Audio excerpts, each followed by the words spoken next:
Hello.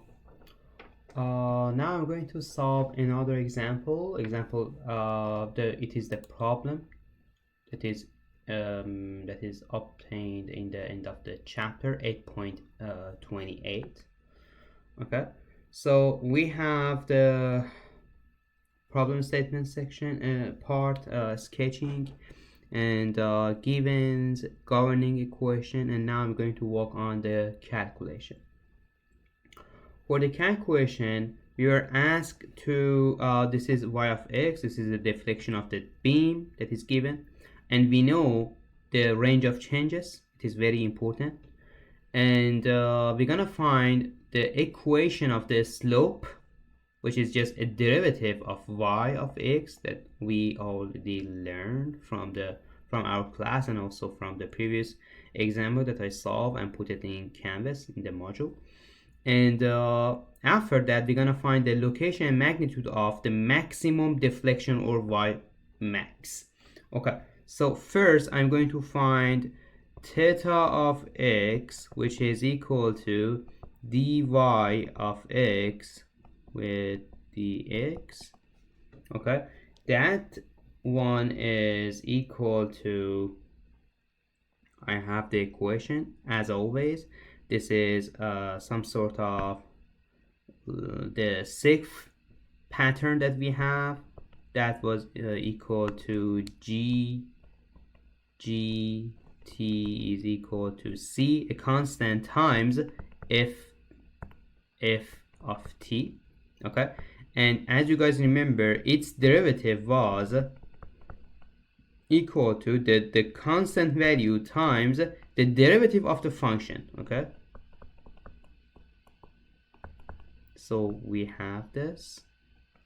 So right now I know this is a constant for me for these two terms, so I will just bring it outside, and with that I will have minus p 128 e times I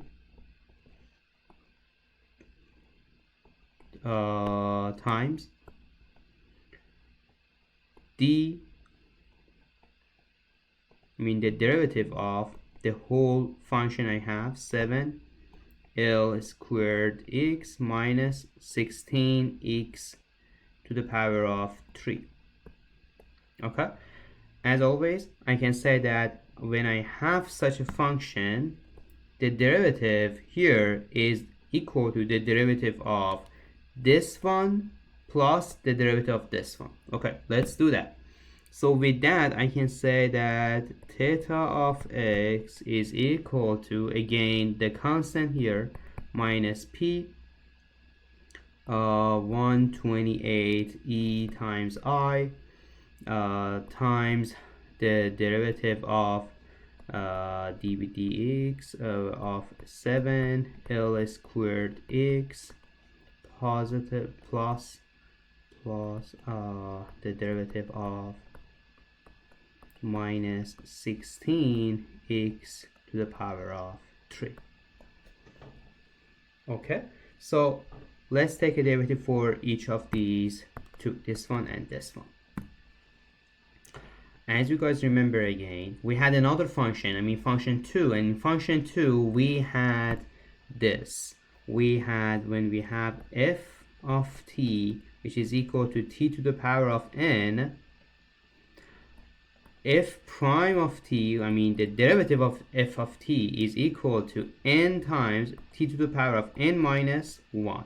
Okay, so we have, this is the second function that we had in the table, here, not here, not even here, this one. Okay, this.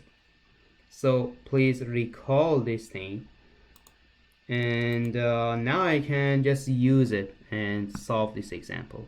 So with this, for the first one, I already know that what I can do is just again repeating the constant p divided by 128 times e times I. Okay, the derivative of the first term here is equal to, I definitely need to use this function again and bring the constant values multiplying to the function to the outside. So I will have 7l squared, and now I'm going to take the derivative of x, and with that here, if I see that n here is equal to 1, so I will have this one times 1 times x to the power of n, which is 1, minus 1. See here?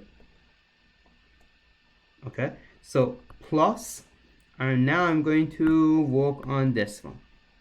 With this, I will have again, I will just use this one, I mean this sif function that I had already, and now with that I can took the constant value that is multiplying to the function out.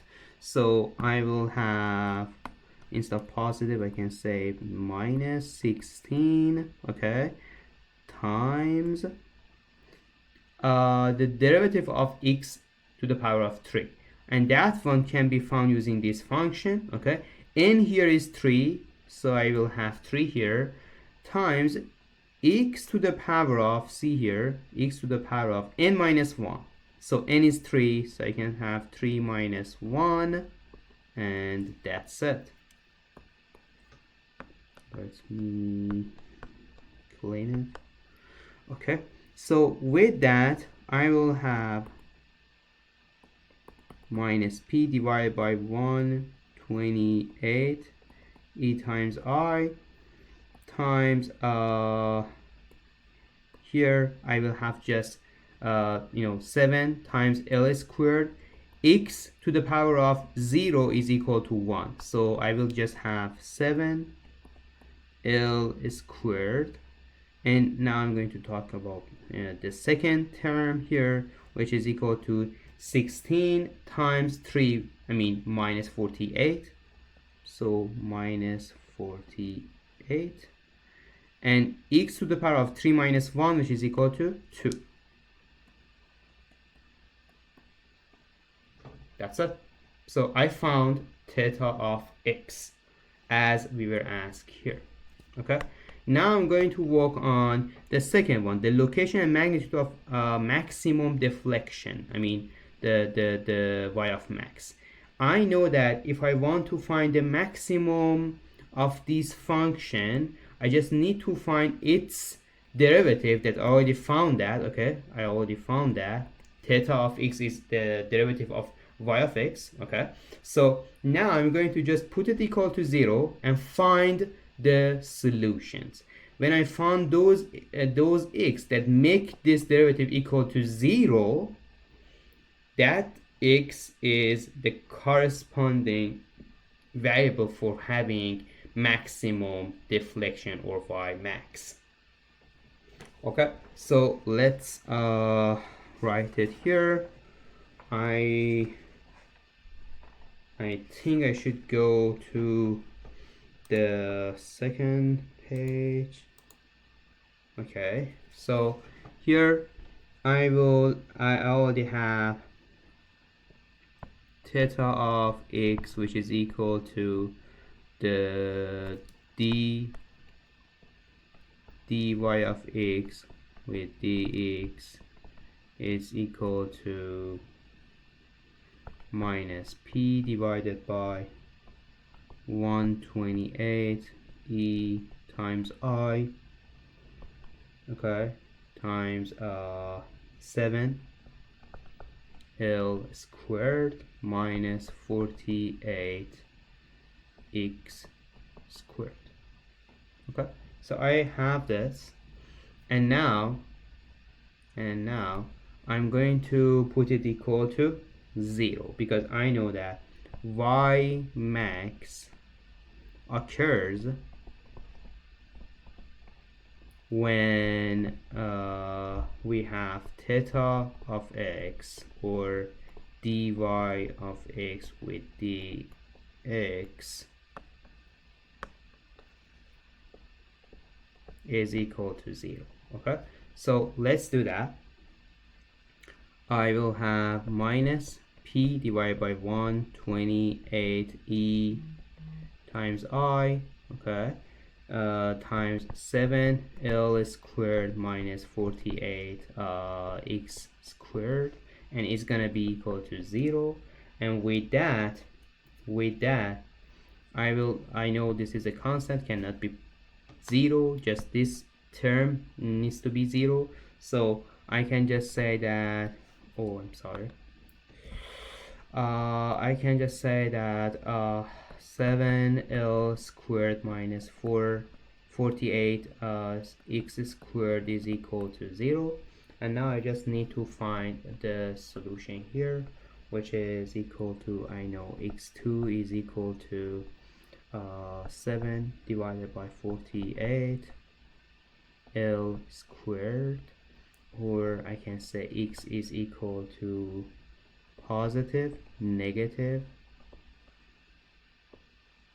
7 divided by 48 L. L is not inside the derivative. Okay, so here I have these two solutions, but based on the range of changes I cannot have negative values. So because of that, I will just cross this one. I cannot have negative, I just have positive value. So with this, I know this is x of max. I mean the max I will get with this x, I mean with this I will get the y max. So let's find it. Y max is equal to y of x is equal to square root of 7 divided by 48 times L, okay, and that is equal to minus p divided by 128 e times I times 7 L squared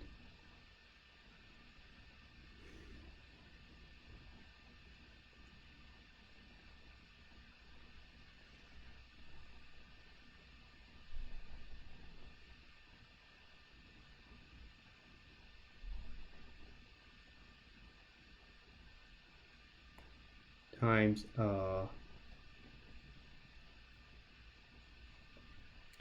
the square root of 7 divided by 48, okay, times L. Something is wrong here, I believe.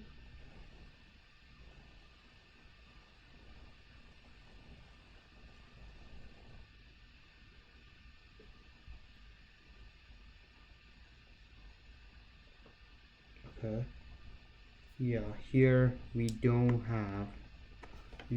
have x, okay, so we have just 7 times L squared minus 48 times x squared, and x here is square root of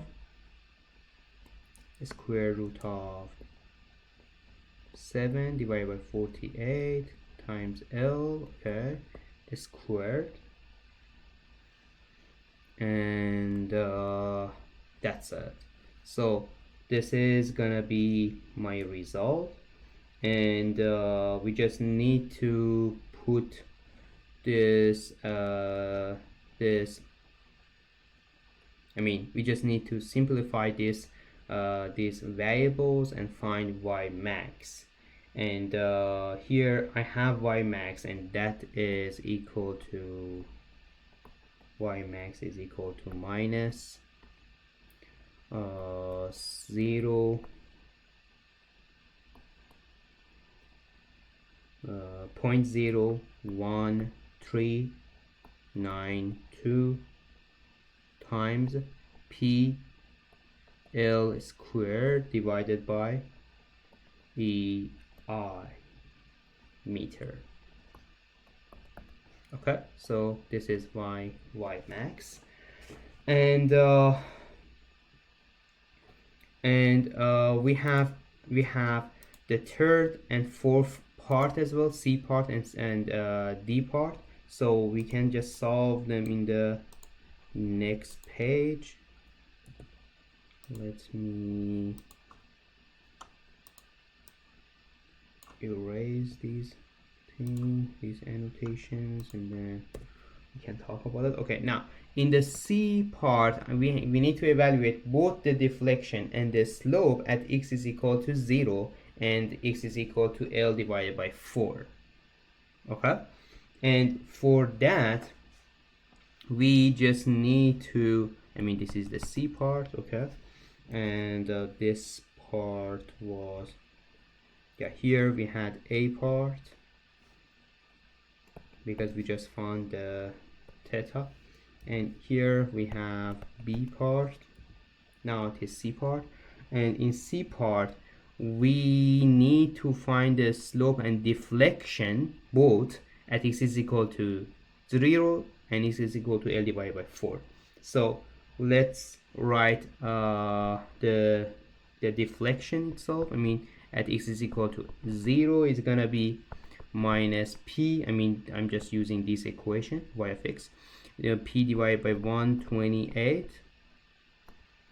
times e times I times 7 L squared. X is equal to 0 here, minus 16 x, and x is 0 here, to the power of 3. Okay, that is equal to 0 for sure. And y of L divided by 4 is equal to, I just need to find, to insert L divided by 4 to x here and x here, and that's it. So with that I will just have minus p 128 e times I times 7 L squared times L divided by 4 minus 16 times L divided by 4 to the power of 3. Okay, and that is equal to minus 0.0117 p L to the power of 3 times e I. Okay, so this is y, and for theta at x is equal to 0 and L divided by 4, I have theta 0, and I already found theta. This is the one, so I just need to put 0 and 1 here, and with that we have p divided by 128 e times I times 7 L squared minus 48 times 0 squared. Okay, and that is equal to just negative 0.0547 PL squared divided by E I. Okay, and for theta at L, x is equal to L divided by 4, I will have same equation, okay, but instead of x, I will have L divided by 4, and the result is gonna be equal to minus 0.03125 PL squared E divided by E times I. Okay, so we found this thing, and in the last part I need to use the result of part B and C to sketch the deflection, I mean y of x for x between 0 to L divided by 4. And with that I can write this is x, this is y of x. Okay, and with this I already know that this is a kind of this equation is order 3. Okay, so we just need to find 2 or 3 locations, 2 or 3 points from this curve, and just connect these two together with a curve. Okay, these are not a straight line, it is going to be a curve. So With that, I can find 0.25L again, and this is a one where this is this one, I mean that I already found, okay, and that is equal to I can say 0.0117 PL squared EI, and another one, this is one of the points that I have. Another one is this one, which is 0.382L, okay, and I have this point as well, and I just need to find the same x and y of x for that x, I mean for this x, and that is equal to minus point, this one is minus as well, minus 0.0139 PL squared EI, okay. This is another one. I just now I know it is started from 0 and 0, just need to connect these things together and find the curve. Okay, that's it, and this problem is solved as well. Thank you.